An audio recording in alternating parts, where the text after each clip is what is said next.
नमस्कार दोस्तों, मैं हूं दीपक, आपका अपना दोस्त।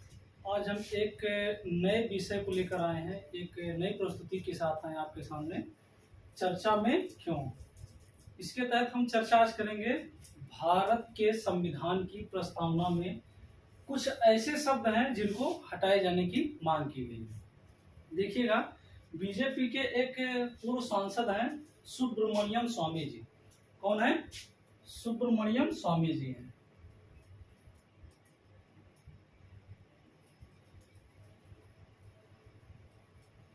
इन्होंने एक माननीय उच्चतम न्यायालय में एक पीआईएल दायर किया है, रिट दायर किया है, जिसमें उन्होंने प्रस्तावना के दो शब्द, एक तो हमारा क्या है समाजवादी, दूसरा क्या है धर्मनिरपेक्ष या पंथ निरपेक्ष, इस शब्द को हटाने की मांग की है।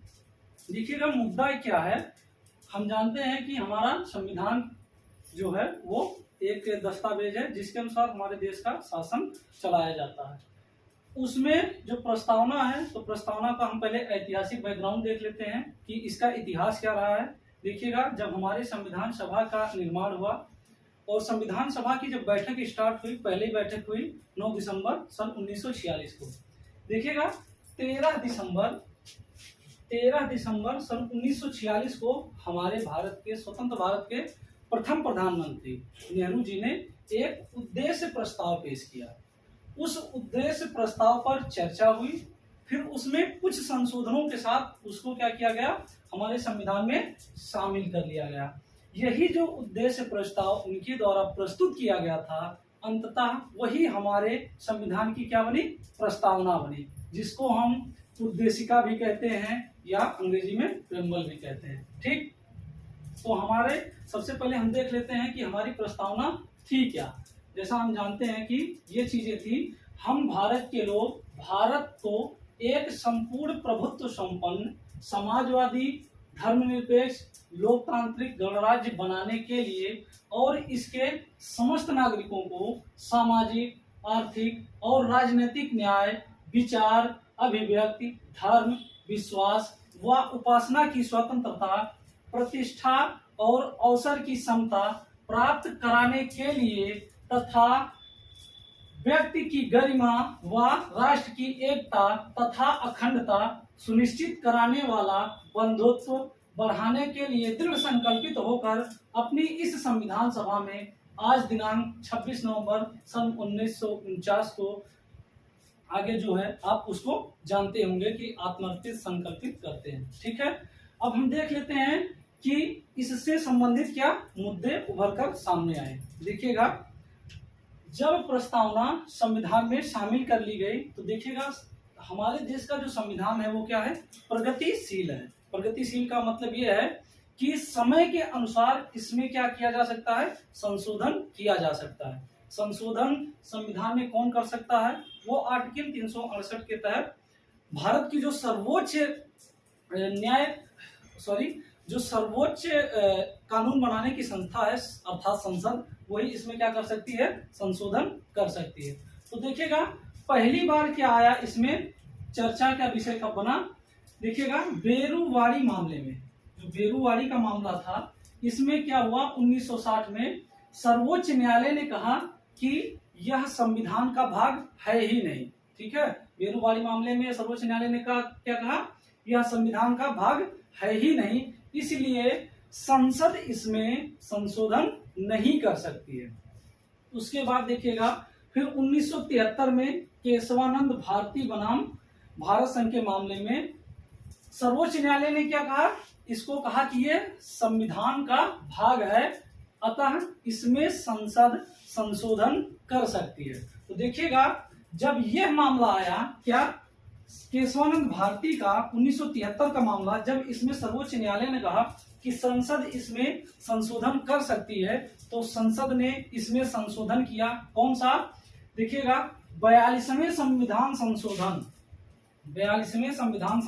1976 में, यानी कि यह फैसला कब आया था, 1973 में। यहाँ पर ध्यान दीजिएगा, एक चीज उन्होंने, सर्वोच्च न्यायालय ने यह मेंशन किया कि संसद संविधान कि इस प्रस्तावना में या संविधान में संशोधन तो कर सकती है, अर्थात इसको क्या माना, संविधान का अंग माना, इसमें संशोधन कर सकती है, लेकिन मूल ढांचे में संशोधन नहीं कर सकती है। मूल ढांचा का मतलब नींव, जिसपे हमारा संविधान क्या है, खड़ा है, उसमें संशोधन करने की शक्ति संसद के पास निहित नहीं है।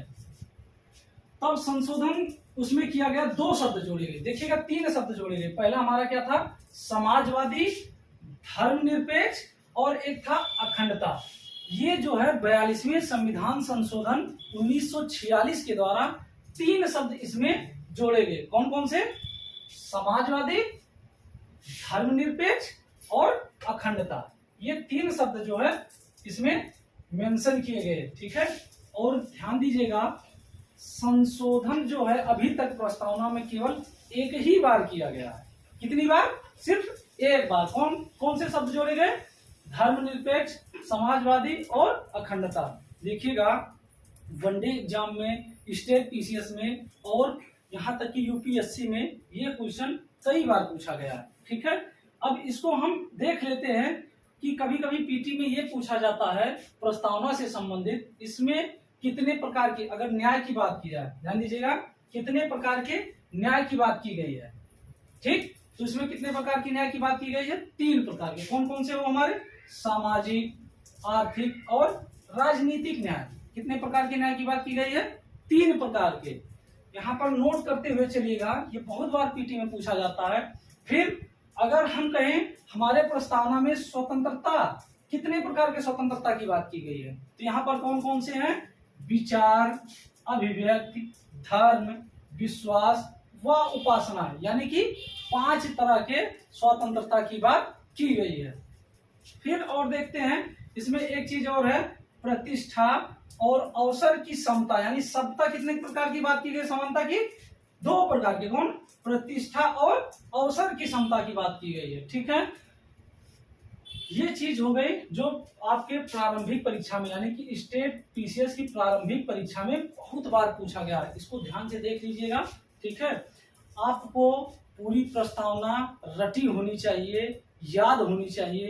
अभी देखिएगा, हाल ही में यूपी पीसीएस की परीक्षा में अथवा आरओ की परीक्षा में एक चीज पूछा गया था कि सबसे पहले भारत के प्रस्तावना के संबंध में एक शब्द मेंशन किया गया था, यानी कि यही पूरा लाइन मेंशन किया गया कि सबसे पहले भारत का संविधान क्या था, यानी कि भारत क्या बना, गणतंत्र बना या समाजवादी बना, धर्मनिरपेक्ष बना या संपूर्ण लोकतांत्रिक क्या बना। इसमें से 4 ऑप्शन आपके पास दिए गए थे, उसमें से आपको ये चूज करना था कौन सा सही है कौन सा गलत है। अगर आपको प्रथम संविधान संशोधन, प्रथम यानी कि जो पहला संविधान संशोधन प्रस्तावना में किया गया है वो याद होता, ये 3 शब्द आपको याद होते कि समाजवादी, धर्मनिरपेक्ष और अखंडता शब्द जो है ये संविधान संशोधन के द्वारा हमारे प्रस्तावना में शामिल किए गए हैं, तो आप इजीली इसको जो है सॉल्व कर सकते थे।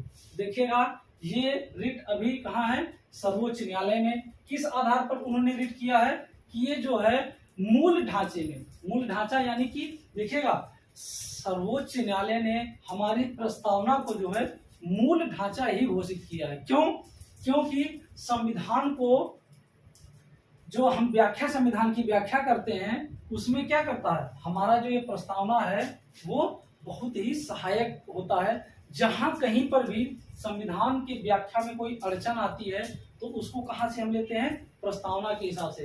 प्रस्तावना क्या है, आप उसको पढ़ेंगे, यानी कि आप देखेंगे, कहते नहीं है किसी फिल्म का ट्रेलर जो होता है वही समझ लीजिए हमारे संविधान का जो है जो प्रस्तावना है वो ट्रेलर है, बाकी पूरी पिक्चर जो क्या है हमारा संविधान है।